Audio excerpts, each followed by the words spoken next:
தினமர அதிகாரம் செஞ்ச 55வது அதிகாரம் செங்கோன்மை.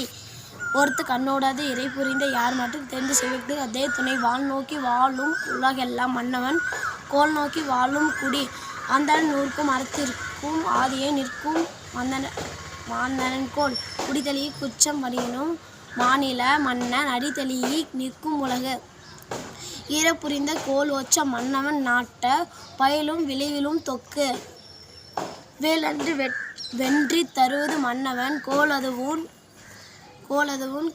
கொடாது எனின் இறைகாக்கும் வையகம் எல்லாம் அவனை முறைகாக்கும் முட்டா செய்யின் என்பதத்து ஓரும் முறை செய்யின் மன்னவன் அன்பதத்து தானே கெடும் குடியிருங்கு காத்து ஓத்தின் அரியருங்கு காத்தின் வேந்தன் தொழில் கொலையிரும் தேரான் வேந்தன் ஒருந்தன் பையுங்கால் களை கட்டதோனு நேர். நன்றி.